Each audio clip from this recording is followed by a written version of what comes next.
just simply applying it. And we do offer a discounted pack. Yeah. Okay, now you might be surprised to know that with the clay hair mask, you can still do things like this.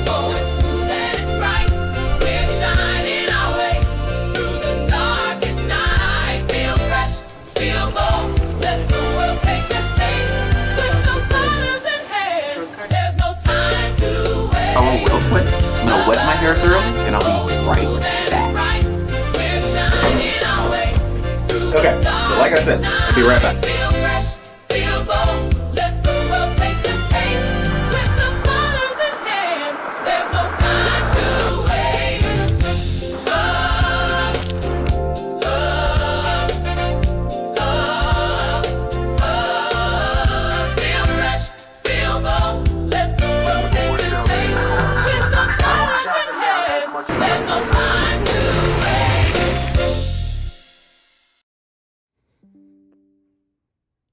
Seriously, as soon as I start the recording, what a bitch. Hold on, I gotta mute this. Okay. So, if you're anything like me, you've probably been spending a lot of nights alone lately, sitting in your house with whatever hobby, with the news humming in the background. If you're a person of a certain age, say perhaps a millennial or older, you might be thinking about, say, 2001 for no real reason, then maybe 2002 and 2003 through 2008 for no real reason either. The years have kind of stacked up in our heads. And like dusty boxes we have yet to unpack, the more we think about it, the more it's going to drive us crazy. It's going to build a quiet, gnawing, relentless kind of rage that will come out at inappropriate times if you let it. It's done so for me, and I know I'm not the only one. I can really hear it everywhere, especially in the customer service that I've been doing lately. Everyone is yelling all the time. Everyone thinks their money is being stolen. Everyone feels like they're being lied to. And it's not because they're bad people, but because they have nowhere for this pressure to go. And I need to tell you, you just can't stay in that. It will drive you crazy. That's how things went so crazy during the pandemic. It drove people crazy. And right now, you're not crazy. The people in charge are the ones hurting you. You're not crazy. You're fucking right. So, now what? We spent the last few years in the streets, marching, screaming. Maybe you were not there.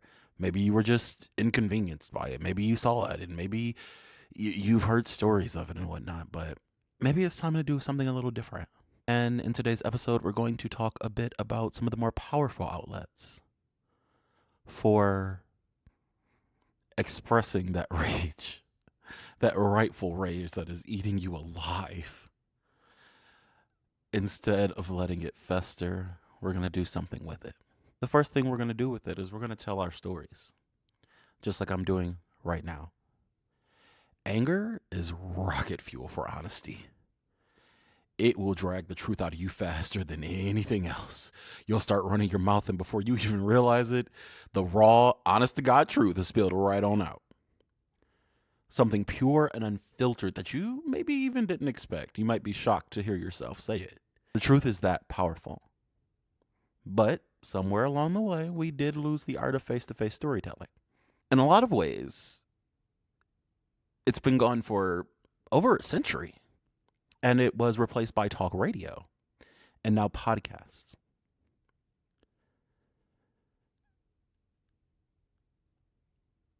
And in a lot of ways, we did take it to social media.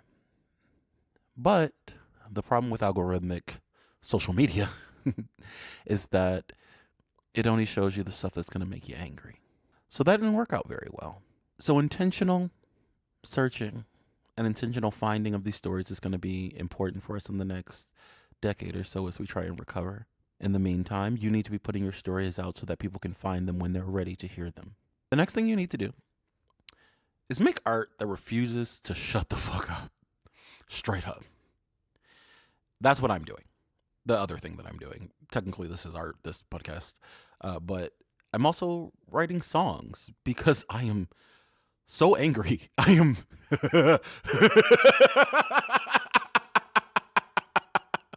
I I am so angry. I can't do anything but dance. So I just started getting into some digital production programs and writing up my poetry into lyrical styles and started making some punk, hip hop, loud, brutal, honest, very honest work that says exactly what I mean. Your version doesn't have to be music. It could be something like, let's say, painting or just poetry, film, photography, baking, woodworking, embroidery, memes, whatever. Historically, art movements have been revolutions in disguise. Me making a 10-album suite, including Deep State the Mixtape, where I talk about all the issues that I've had with our government, is probably going to be one of those. And you can do something similar in your own way. From, the Harlem Renaissance all the way into punk rock, to street murals, street art, graffiti, during the civil rights movement, all the way up to today. This is the stuff that really makes an impact on the world and culture. You can't always be loud and brash with your change. Sometimes you just simply have to make something nice. One of the things that you can make is step 3, actually. You can write it down and send it out in pamphlets. Now, that's going to sound a little bit odd in 2025, but back in the mid-2010s, pamphlets made a resurgence for queers. And that culture has continued forward as we've gotten into different political issues. One of the best ways to avoid algorithmically limiting your worldview is simply to sign up for a mailing list, whether that be emails or pamphlets that literally come to your mail. Anything that's sent via USPS has to get to you legally. So you are not going to have anybody intercepting that and making sure that you don't get the information that they don't want you to have, which is what a lot of social media does. The other thing about written words is that they're sticky. They circulate. They give people a language to argue for themselves. A lot of what I do when I write is simply just letting people have new vocabulary and new language that they can share with the world. That alone will help people change their entire lives, because simple phrases like, no, I'm not going to do that, and well, fuck this, I've had enough, are literally life-changing phrases. So your next step is going to be something organizing. You're going to start small. We've been doing these gigantic online things for years. They get messed up. We got to move on to something smaller, more niche. You don't need thousands of people in the streets. You can start with a book club, a supper group, a Skillshare, where, on its face, it's for this thing, but you're there really to talk and share information. Governments are not going to track down every sewing circle. Governments are not going to track down every book club. But they absolutely will track down the revolutionaries who are proclaiming their revolutionariness. Oh, we're going to change the world. Those people are going to be attacked first. And oftentimes, those of us who choose more quiet forms of protest are looked at as dumb or fearful. But the truth is, salons of enlightenment, the Underground Railroad, the Harlem Renaissance, jazz, all these places were really revolutionary, just undercover. And you can start one of those today. Step 5, and this one is something that I think a lot of you are probably going to do the most of, which is fund what you believe in. Money moves culture faster than marching shoes sometimes. Literally just putting money a place instead of another place. Right now there's a Target boycott. According to Target executives, they don't like that very much. So we see that just not spending your money in places can make huge, huge changes in the world. The same thing you can say with making contributions to things that you care about. So even small contributions, if they're coordinated and consistent, can become urgent and too strong to ignore. Micro donations have been all the rage in terms of political fundraising for the last few years. You can utilize that for yourself and for the things that you want to see changed in the world. You can do things like bake sales, raffles, very simple community level fundraising as well. All three of these steps combined will absolutely make a huge, massive change in the world. And they will absolutely help move the culture forward that you want to move forward. Number 6 is going to be, it's a bit more of a conceptual part. And this is going to be live as a walking contradiction to the lies. You don't have to go out screaming from the hilltops, the mountaintops, the top of the speed bumps, that there's something wrong here. People know. People know. They're not stupid. Just like Kendrick said, people aren't dumb. The audience not slow.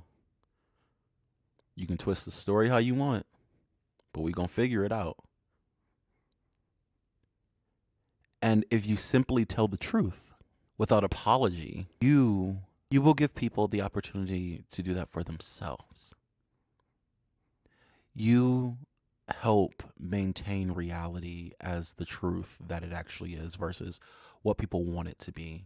If you can tell, or if the government can tell certain people to do certain things, that is a very early start to a lack of control within ourselves, a lack of autonomy, social control.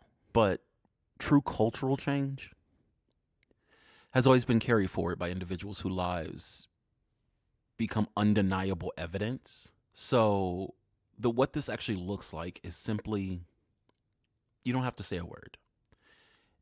You can simply just be a good version of you. If they say trans people are this or trans people are that, you be you. I'm proud, fully assimilated, or as assimilated as you want to be. If they say gay people are such and such, you be you, a part of society. If you're not going to be a part of society, this part is not going to work for you. If you want to purposefully destroy society, this is not going to work for you. But for those of us who actually want nothing more than just to chill in their house and record a podcast in their Lego sweater, then this is something that you can really accomplish. It's actually what helped make gay marriage happen. Just simply a lot of gay couples being out and proud, not fighting about it, not yelling about it, except for the people who are assholes. Westboro Baptist Church. We simply just existed. And we gave people time to ask questions, to be rude. And eventually, we got what we wanted. Which brings us to step 7. Teach what you know, which is what I'm doing here. Knowledge hoarded changes nothing, but shared knowledge can change everything. You can host free workshops, you can mentor someone young, you can post tutorials, you can invite people to learn what you know, say via a podcast. And you can watch your skills ripple outward into places that you'll never actually see. Historically, the fastest accelerant for social change has actually been education, especially when it's given strategically and freely. There's a reason why I sell certain things and give everything else away for free. In fact, the vast majority of the things I make, I give away for free. And that's because the vast majority of the things I make are education.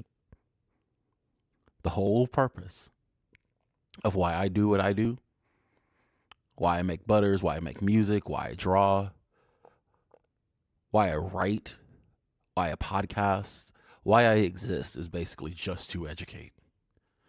My only goals in life are education and helping people live a better life, hence a Butters Life podcast. The truth is, you don't have to march to make a mark. The culture we live in is built from millions, billions of small acts. A conversation here, a song there, a painting in a window, a flyer here, a kitchen table stacked with books and ideas.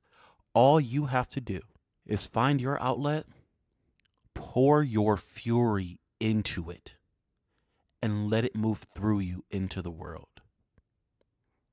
If you can communicate what you're thinking, feeling, and raging about in a way that only you can, you will help the world be a better place, even if it's one raw, imperfect, furious truth at a time. I want to thank you guys for listening.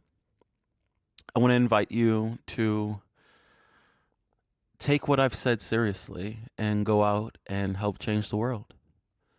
You've been listening to a Butters Life podcast. I'm your host, Jerome Nichols. Peace and moisture, and all the best.